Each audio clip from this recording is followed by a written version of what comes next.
only talk about what you can talk about. Or at least try. Here's the thing, this is not live. So and Jeremy, I can edit it, exactly. And we're not allowed to swear because I know. Puts us in a different category. It ruins my whole Your spiel. Whole shtick. Yeah. It's like all I got. Welcome to the Payments Experts Podcast, a podcast of Global Legal Law Firm. We hope you enjoy this episode. Welcome to the Payments Experts Podcast, a podcast of Global Legal Law Firm. Today we are very, very fortunate to have in studio, we have with us Travis Chrisman of Coastal Pay, as well as Global Legal's own James Huber, managing partner. Gentlemen, welcome to the conversation. Absolutely. Thank you, Jeremy. Travis, good to see you. Good to see you too, James. So I always find it interesting. I know your story because I think I was actually right there with you for a lot of it. But how'd you? I guess I don't know how you got into payments. Like, you know, what were you doing before payments? Actually, probably shouldn't talk about what you were doing before payments. But what got you into payments? One day I read a book called "What Color Is Your Parachute?" And it basically directed me to go after what I was passionate about. So I kind of broke it down where I love sales and I love to travel. So I went online and I was searching for a job in travel and sales. And I was living in Carlsbad at the time. And there was a company called Payment Systems that was, I'll never forget, 1.2 miles from my house. And I applied to them. And that's the first company I started with. That was our first client in the payment space. Small world. That's crazy. Small world. 13 years ago. Yeah. For me. And Payment Systems, they were smash and grab selling leases. Yep. Heavy name. And I, certainly saw your name on a lot of paperwork. And it was interesting because then I think we sued you guys. Is that how we met? That was Kevin.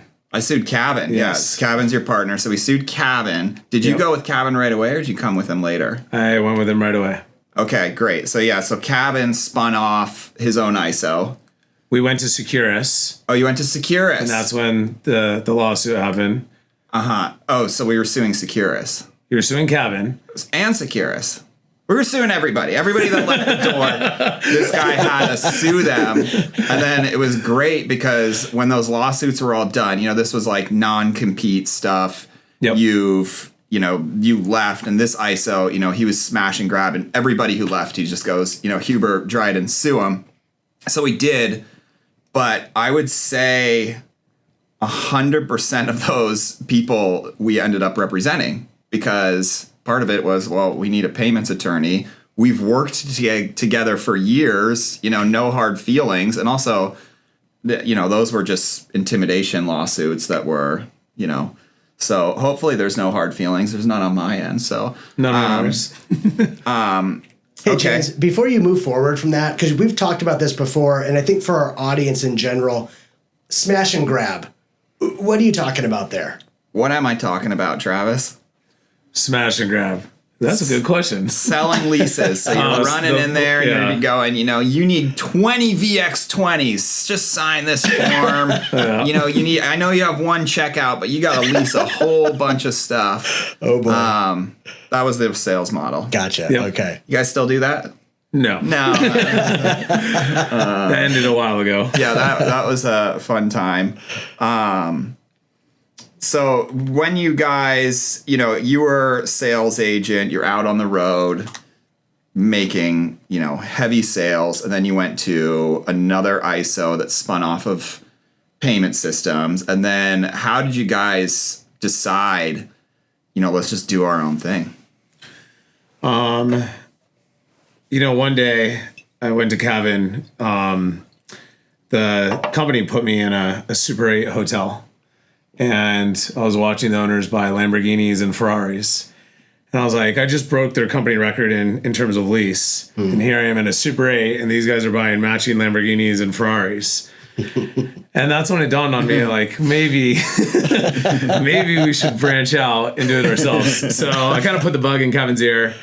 And I'll never forget, like one day, I think it was like August 13th or August 23rd, Kevin said, I'm ready. And, we were very methodical.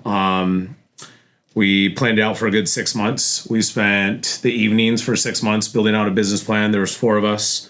And that allowed us to get synergized and get on the same playing field and level, and just build out the business plan. Then in January, when it came time to execute, it was rock and roll time. It was go time. It was rock. And I'm always interested how you get it set up. I mean, you guys knew how it worked. You're selling it. You knew the intricacies. You knew the parties to deal with.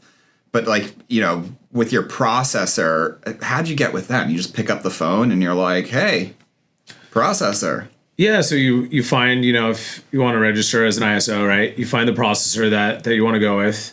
You reach out to them, and then you start negotiating contracts. And that's where global legal comes in. Yeah, well, I mean, the contracts are the contracts, but I do remember your pricing. Because back in the day, we'd be at ETA, and everybody'd be like, I got the sickest pricing. I got the sickest pricing. And then I remember being in a area where, you guys are all, taking out your tape measures and everyone's like, what's your pricing? And then you say what your pricing is and everyone's like, kind of goes a little dark and cold. And I always remember that was interested, because it's a relationship driven industry. It's very large, but it's so small. So, when I bring up even still 13 years later, I mean, nobody remembers that, that first one really, but everybody remembers the 2 guys in the matching Lamborghinis still, or of them, Yep. I remember, when we saw them at a conference, these guys are just dressed to the nines, quad fisting beers. And we're just like, that's a perfect client for us. So, they're going to be in trouble at some point. Yes. And so what were some of the challenges of opening your own shop? Because you guys are taking a risk. I mean, you're making good money, I have to assume, breaking sales records. So, what was the first step after, you said, okay, let's launch? Yeah, so then it's just, building a sales team and selling, right? I think if you get the sales going, then the rest of it becomes a lot easier, right? If the sales aren't coming in, right, then you can't hire the customer service, you can't hire, the managers, the travel department, the recruiting department, all the departments that we had weren't possible unless we had sales. So luckily, Kevin and I think our strength is sales and service, right? And because we had strong sales, we could support those departments. I feel in our industry, one of the things that is not given enough attention is the service, right? Yeah. You can have great sales, you can have great product. If you look at Stripe and Square are prime examples, they've got excellent product. But when you look at them in terms of service, right, you can't get in touch with them. Mm-hmm. You can't call them. And this is your money, right? This is your business's money that's on the line. Yeah. And so whether you're an ISO, whether you're a merchant, right, it's important to have that service. Totally. No, I totally agree. And even for your resellers, putting you up in a Super 8 and driving a Lamborghini is not, the best look. And, probably would have been better. Let's say they put you up in a nicer hotel, their business would have, been all that much stronger. The one thing that not one thing, there's many things that you guys did that I was impressed with is I saw you guys were one of the first, if not the first ISOs to start going value adds. Let's get some more hooks in our merchants and make it so that we're their go-to. Like I remember you guys doing like the website SEO Facebook page where, mom and pop is, all of a sudden I'm on Facebook, look at me. And their, 2 cousins are following them. And then you guys were even blasting stuff out to be like, look, you exist on the internet. Yep. And merchants love that. And then it was also like, I won't say they couldn't leave, but it's like, okay, if you cancel, you'll no longer exist on the internet. There goes your marketing. We wouldn't want that. That was cool. So you guys have always, been innovators and had your head on a swivel. I mean, you have to in this industry. You're not going to make it. Let's fast forward. What are you guys, well, actually, you started in your sales organization, selling, doing value adds. What came next?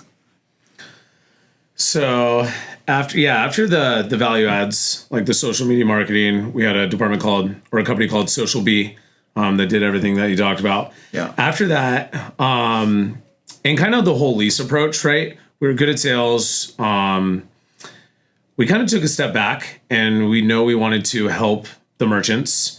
And so instead of, I call it slamming leases down merchants' throats. Yeah. Instead of that approach, we took a step back and we started listening to merchants and giving them what they wanted.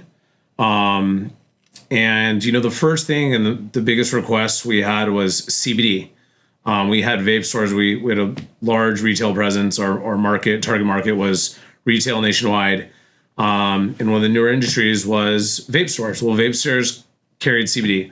With our ISO registration with Wells Fargo, they did not allow CBD. Mm-hmm. So we went out and we found a bank. It was Bank of Albany 6 years ago at the time. And we started doing CBD payments. And that blew up, right? We went, I think it was 2018 when we just signed Select CBD. I mean, you name it. Mm-hmm. Every CBD company in the U.S. Right. So you found this niche industry that everybody was going, oh, yeah, there's so much money to be made.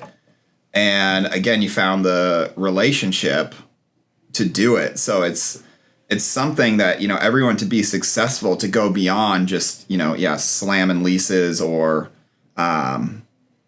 just selling, to actually grow and scale. You've got to be, sniffing around for what's the next best thing. How did you get the idea of CBD? It was just, you were hearing about it and then.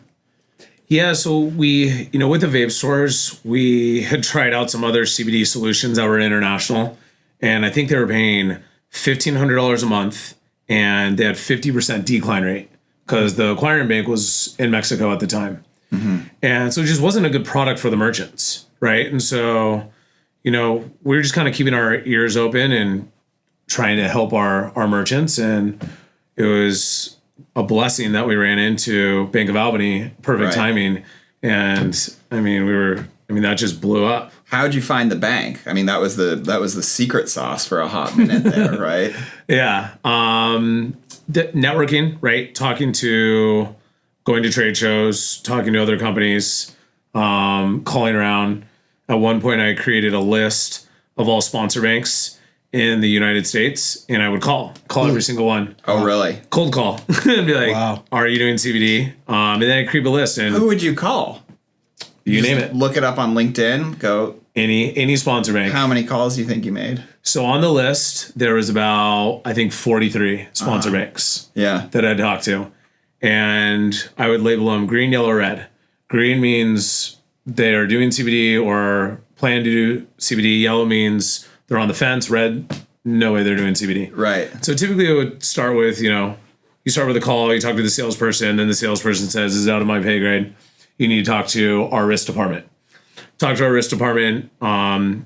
Sometimes they would get excited. So they'd bring on their head of risk. And then after the head of risk would come on, if they liked it, then they'd get their board involved. And then the board would vote yay or nay. Yeah. A lot of no's. Yeah. Definitely got turned down quite a bit. Right. But, we landed a few. Yeah. Great. And you guys are still doing that? Yep. We're still doing CBD. We're using, our primary bank is Axiom. Axiom. You probably don't want to say that, do you? Oh, no. Oh, you do? Okay. Yeah, that's fine. Great. Axiom.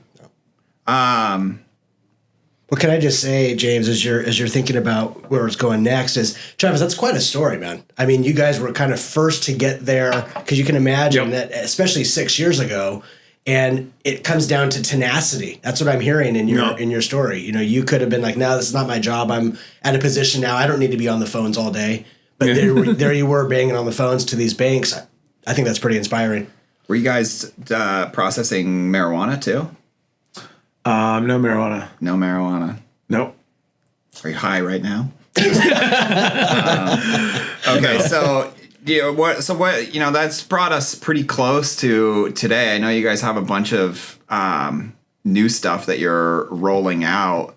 But before we get to today, you brought up the going to the conferences. How valuable do you think going to the conferences are for somebody in the payment space? And are there some that are better than others, or?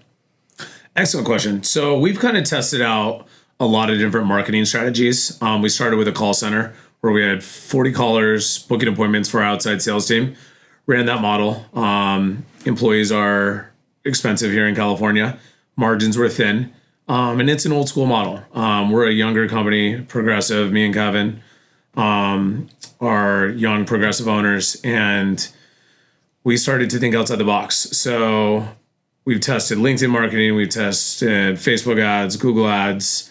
But what we found is our favorite is the trade shows. For getting agents. For getting agents, correct. Yeah. For bringing agents on board. And so it's kind of a two-step process, right? You go to the trade shows, you can learn at the trade shows, you network at the trade shows. And then what we learned about the CBD is that blew up like wildfire. We would send out emails, like a simple email, and my calendar or Vanessa's calendar would be booked out every 30 minutes for 2 weeks straight. Wow. And it was mind-blowing. And so... And you're just signing agents. They're just signing agents left and right. Like wow. We've signed, in the last few years, we've signed 600 agents. Wow. ISO offices. 3 of them are publicly traded companies that are sending us business. And they don't just send you CBD. It's one of the beauties of finding this niche is they're going, okay, I'll send my CBD. Oh, working with you guys is great. I'll give you everything. Yep. So finding those little niche offerings is huge because, if who's got a booth at every single one? Like, everyone. Priority, Yeah. they've got some stuff, but it's all the kind of the same thing. So finding those niche things, and I find at the conferences, one, the agents are the reason everybody's there, right? Yep. But they know that. They're like playing coy and being hidden a little bit. But to get that message out to them and let it be known, do you have to have a booth?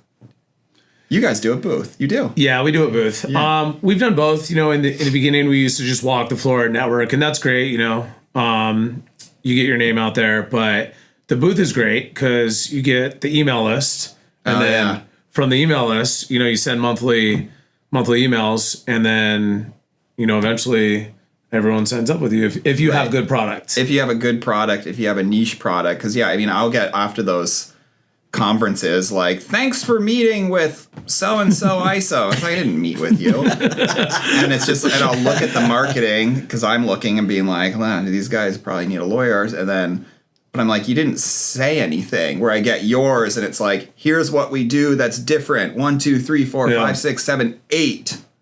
And it's impressive. That's where it comes down to product, right? Elon Musk has a great story. If you look at his marketing, he doesn't do a lot of marketing. His product kind of sells itself. Right. And so I kind of relate like what we did with the CBD space to kind of like the Tesla model, right? Whereas if you have a very valuable product, it will sell itself. Totally. So now kind of like our goal is to have product that no one else has and, to solve those large problems. Yeah. In the space. What are they? What are they now? What problems are you solving? The $1 million question. Luckily, having the agent base that we have and the referral partners that we have, is we get a lot of feedback, right? And so it's up to us to take that feedback and solve the biggest problems. And then also look at other competitors. I would say Stripe and Square are 2 fintech and payments companies that have scaled faster than any company in this space. Mm-hmm. And so if you take a step back and you really look at what they do well, and that's speed of onboarding, right? How quick and easy is it to get on their platform? And when you look at, a lot of the acquirers out there, it's still a daunting process, right? You send a PDF, an application, you have some online form, right? And it's, if you look at, I remember my first application took me 45 minutes with a paper app with a pen. Right. Right now, a lot of them, it's still going to take you 10, 20 minutes. I don't have time for that. Yeah, no one has time for that in today's day and age. Yep. Not when you've got Uber and Stripe and, these modern fintech companies. So what we've developed, we've been developing what's called our sign-up link for the last 3 years. We just launched our version 3. It has not been public yet up until last week. And we just went live. We've been testing out with friends of mine that have signed up. Merchants, correct. Friends that are merchants, just to make sure it's working smooth. We get all the bugs out before we go live. But now it's ready to rock and roll. And we've got the onboarding process down in under 2 minutes. nice. Wow, that's great. Flying. Driver's license, banking information. So you log in with either Facebook, Apple, or Google, right? Okay. Super clean and simple. You can go to closepay.com and click sign up. You can see the user interface. Once you log in, then you enter 23 data fields, like your name, your social, your EIN, all the stuff underwriting requires. The minimal amount of data points required to pass underwriting. We've got a Plaid integration to connect to the bank account to eliminate fraud. Great. Couple clicks. Yep. Versus go find a voided check and send it back and forth. Take a picture of it, fax it over here, text it over email. Like there's just so much back and forth, right? So do you need a driver's license? Mm-hmm. Oh, you still do? Yep. Okay. Yeah, because you got to do KYC. Right.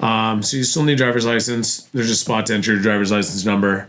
Then upload supporting docs, voided check or driver's license. It's a moderate or high risk category.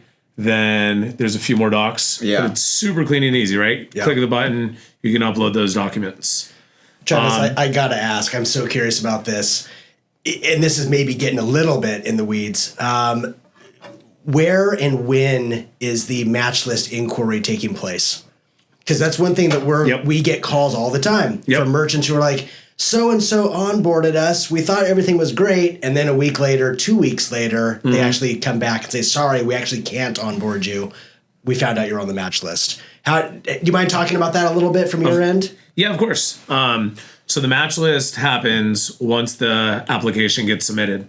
So it goes, the first, page is KYC, right? Mm-hmm. Or KYB, business information. Then we go owner information, financial information, upload supporting docs, and then a signature. So we did have it mapped out to DocuSign. With DocuSign, it was 8 clicks, right? You got to initial this box, check here, do this. So we developed a one-click signature where they sign the box and agree to the terms, and then they submit. And then once that application is submitted, then the match list, the credit gets pulled, and all the underwriting happens. A lot of, for Jeremy's question is, Stripe and Square, they don't check the match list before they load them up. And a lot of ISOs and processors don't either. So we get phone calls of, I was up processing for 3 months and then I got terminated because they said I'm unmatched. And then we go, hey, why'd you put them on match after 3 months? And then they say, no, they were already on match. And I'm going, you're supposed to be checking that. Stripe and Square doesn't necessarily need to because they're payment facilitators. So Correct. They get they're the keys to the castle, basically. So, all right, what else are you guys working on? So we have an application in the approval stage for Clover. It's a dual pricing application. So we'll have our own application that will do dual pricing basically on a receipt on a Clover device. It'll show a cash price and a credit price. And what about, we're in the, we have the big lawsuit against Visa on this dual pricing. What about everything, inside the store? Like my example is the bag of Skittles. So you have to go lay next to the bag of Skittles, put 2 prices everywhere? Technically you do. Yeah, according to Visa. According to Visa. Right? Yeah. According to Visa, that you need a cash price and credit price. So Jeremy's going to edit in every time we say Visa. Boo. Yeah, exactly. or what the fuck? Yeah. Oh, I just broke the rule. Broke the rule. Oh, man, no. I'll edit it out. You got to have 2 versions. Yeah. Yeah, we can have the R-rated. Yeah, That's right. Yeah. Yeah. So that's a Coastal Pay app. Correct. Okay, Yep. cool. Because Clover has one that Fiserv did. Did they take that down?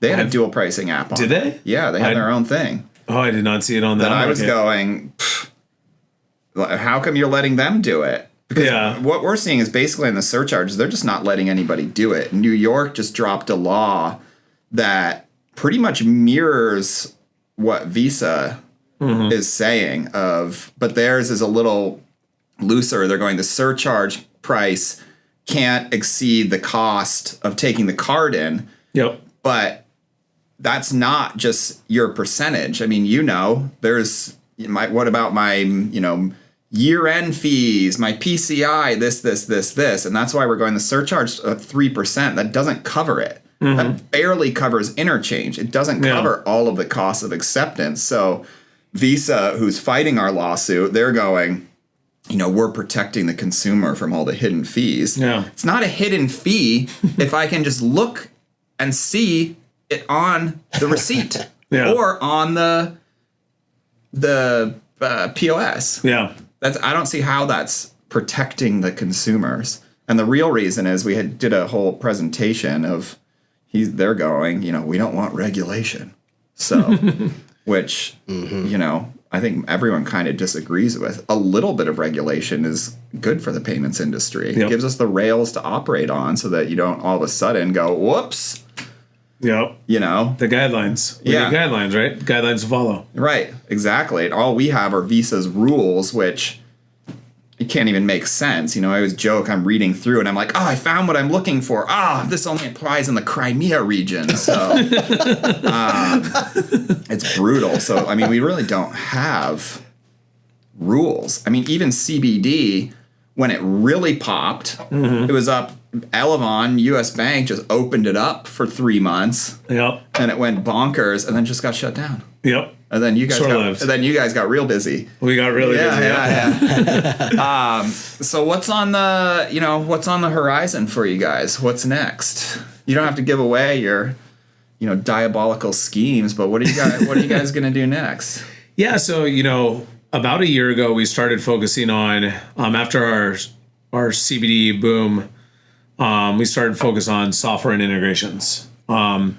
If you look at like Stripe, Square, Fiserv, TSYS, Elevon, they all have platforms, right? And it's their platform, and that's it.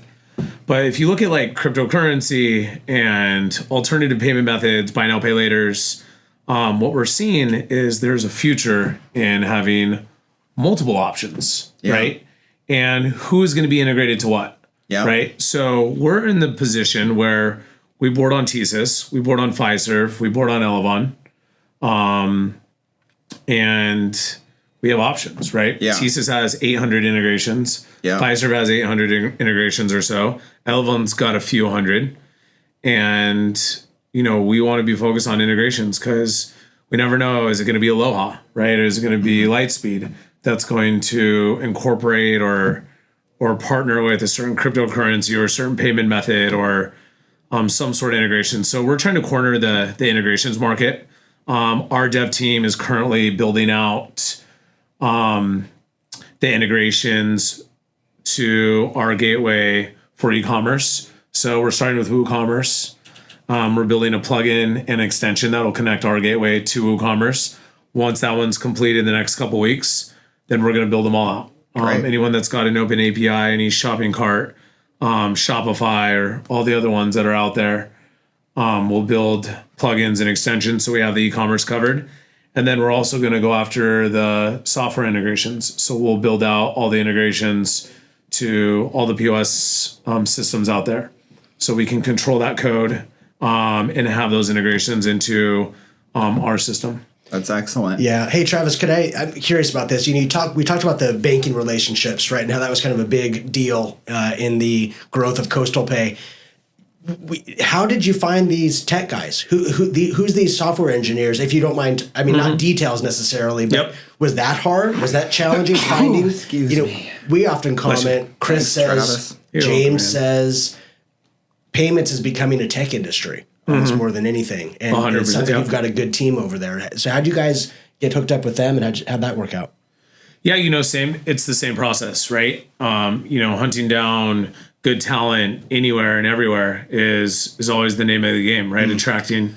You're only as good as your team. They have to know payments though too, because I know some developers are like, "Oh, I can do that," and then they're like, "I built it," and you're like, "Well, that's Square. That's not going to get in the round." Oh, sorry to interrupt you, but yeah, no, we've run into the same thing. Yeah, so we use a combination of both. We use a combination of developers that have payments experience, right? And then we use developers. I manage 4 dev teams. And so 2 of them have payments experience, 2 do not. So depending on the dev project, we've done, quite a few. We've done a lot of development. So how you said you guys are building out ways to accept crypto. Is crypto going to gain any percentage of the market share as far as a currency? Yeah. So we currently have the ability to accept Coinbase. Live, ready to go now. Anything, any coin on Coinbase? Yep, anything on Coinbase. Oh, that's great. Wow. Yep. Wow. In a retail Should have held, Jeremy. Yeah. In a retail and e-commerce environment, we can do Okay. integration with Coinbase. Wow. One of the gateways that, not our own, but one of the other ones that we partner with, called SensePass. They've got Affirm, Klarna, Venmo, PayPal, Coinbase, all in one. That's great. I always like the thought, it's doing it again, but when crypto is booming, you can exactly. You can look at it, let's say you bought at the bottom, you can look at it and be like, oh, well, this is free, because I'm just using, 2 of these, whatever coins, I'll just go buy myself a little Tesla while I'm at it, Yeah. So I was at Money 2020 last year, and the CEO of Coinbase spoke. And she said something that kind of stuck with me, is they see the adoption of cryptocurrency on the business to business side, but it's not there on the business to consumer side. So I feel it's only a matter of time till we start to see that adoption. And the technology, I think everyone can agree that the technology in cryptocurrency is there, and that's why it's as valuable as it is. Now it's just adoption. I think the technology is there, but it's more where it can take us, the blockchain's great, but my understanding is it's still pretty slow. So I think it's a great idea. And one of the reasons, I got so excited about cryptocurrency, I was like, look at all these companies that are pushing it and trying to make changes, it reminded me of the payment space. And then, a bunch of them were, selling crypto leases, down people's throats. So this didn't work out. But no, I think it's exciting. So what do you got in closing? Anything you want to cover that we didn't get? I think we covered quite a bit. Yeah. I think those integrations are great, and that what you've been talking about here, Travis, it sounds like you guys are on the cutting edge. James often says that one of the things he loves about his job, here I am speaking for James, is working with guys like you. He talks about working with entrepreneurs, guys that have their finger on the pulse of the industry, and you seem like you're right in that wheelhouse. And it's a real pleasure to have heard your thoughts on the industry and kind of how you guys built Coastal Pay. It's pretty awesome. Yeah, so the software and integrations, we track every software that comes in. And in Q4 of last year, we had over 200 requests for software and integrations in one quarter. Wow. Yeah. So it just shows that we're really dialing in, our network, and sometimes it's our products, sometimes it's not. We're creating, the pathward for software and integrations for our partners. Yeah, and it's nice to have your developers, because sometimes you gotta do it on the fly, or the merchant's going, hey, I want to change this, that, the other thing. The ability to do that is a huge value add. And, for the agents, I always say, it didn't exist when you guys did it, really, where there was these big ISOs that will actually help you. So now when agents, they'll come and they'll bring me, hey, here's this agreement with this processor. I'm going, what are you doing? Just go work with somebody like you guys that, will actually, one, you're going to have better pricing, but 2 is just going to open you up to so much more. And then they'll be like, well, what? I want to be my own thing. Can you speak to that a little bit of how being an agent for you is different than a Priority, a Fiserv, or even some of the huge guys. I'd say you guys are, certainly on your way up, but you're not, Priority yet. Yeah. So when we, started using Fiserv, they're a large shop. One of the things we learned was services is very, very important. And so when you go to like the big outfits like Fiserv or TSYS or Elevon, you're not going to get the best service. Right. You're just not, right? You're not even going to pick up the phone. Yeah. And so but that's they'll where pick up the phone if you call because they know. So that's what I always say. It was like, if you sending, great, you're doing 10 merchants a month.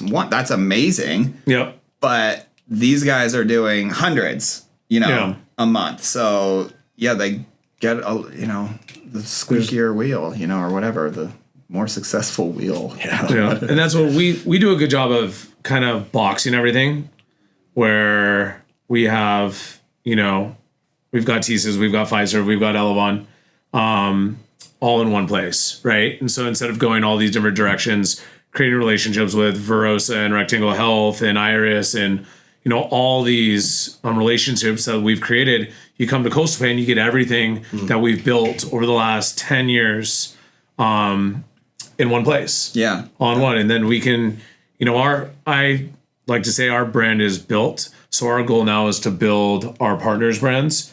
And so we white label our CRM. We're using Iris CRM. We're pulling data from Fiserv and TSYS and Elevon all into Iris. And then we white label it for our partners. I love it. I mean, the one thing is, I've known you guys personally for 13 years, and you've never once, unless you're cheating on me, had an agent sue you, which is largely unheard of. I don't even think you guys have had a merchant sue you either. Nope. No, but I mean, to not have any issue with how many agents you guys are bringing in, that speaks for itself. And then you'll get people where it's like, I've never had a ISO sue me. And it was like, well, yeah, because they know you're just going to cut them off. So, that's not your guys' model. And so it's been impressive and fun. And it's, exciting to be on the team and, see where you guys have come and where you're going. So thanks for coming in. Absolutely. Thank you. Thanks for having me. All right. Travis, can you tell our audience listening right now, where can they find you? Where can they find Coastal Pay?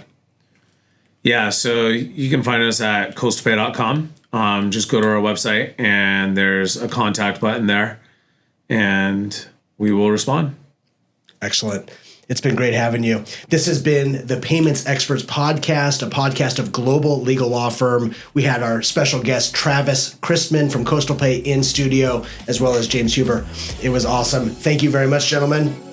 And thank you for listening. Thank you guys for having me. Appreciate it, James. Appreciate it, Jeremy. Absolutely. Thank you for listening to this episode of the Payments Experts Podcast, a podcast of Global Legal Law Firm.